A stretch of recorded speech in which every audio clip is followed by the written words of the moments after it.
নমস্কার বন্ধুরা, আমি আলপনা। আমার চ্যানেলের আপনাদের সকলকে অনেক অনেক স্বাগত। আজ বানাবো মুসুর ডাল দিয়ে গাঁদাল পাতার বড়া।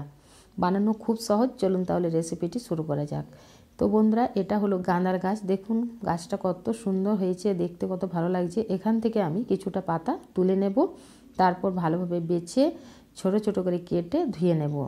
ধুয়ে নেওয়া হয়ে গেলে একটা মিক্সচারের বাটিতে এখানে নিয়েছি 50 গ্রাম মুসুর ডাল। 2 ঘন্টা আগে ডালগুলো ভিজিয়ে রেখেছিলাম, সেগুলো একটু ধুয়ে দিয়ে দিলাম। তারপর দেবো গাঁদার পাতাগুলো, তারপর দেবো 2 টুকরো ছোটো সাইজের আদা, কয়েকটা রসুন খোসা ছাড়িয়ে নিয়েছি, 3টে কাঁচা লঙ্কা। ঝালটা কম বেশি নিজেদের পছন্দ মতো অবশ্যই দেবেন। তারপর একটু জল দিয়ে ঢাকা দিয়ে পেস্ট করে নেব। পেস্ট করা হয়ে গেলে একটা বড় বাটিতে সেটা ঢেলে নেব।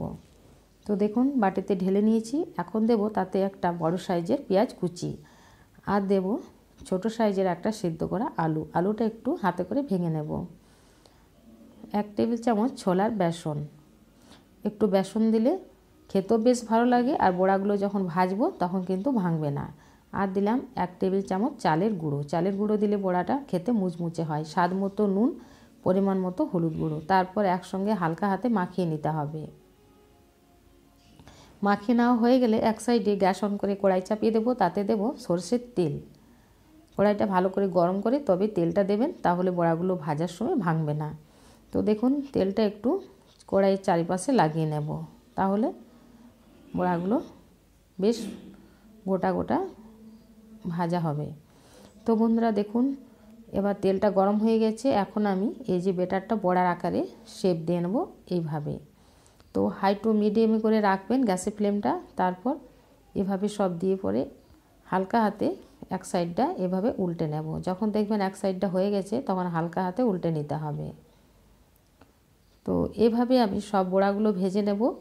তো ভিডিওটি আপনাদের কেমন লাগলো বন্ধুরা? এই শীতকাল এলে কিন্তু আমাদের সর্দি কাশি জ্বর প্রায় দিন কিন্তু লেগেই থাকে। তো জ্বর এলে কিন্তু আমাদের মুখের স্বাদ বা খাবার রুচি একেবারে হয় না। তাহলে এই বড়াগুলো ট্রাই করতে পারেন, খেতে বেশ ভালো লাগে, মুখে কিন্তু খাবারের রুচি ফিরে আসে। তো সবগুলো হয়ে গেল, এখন আমি একটা প্লেট সাজিয়ে দিচ্ছি।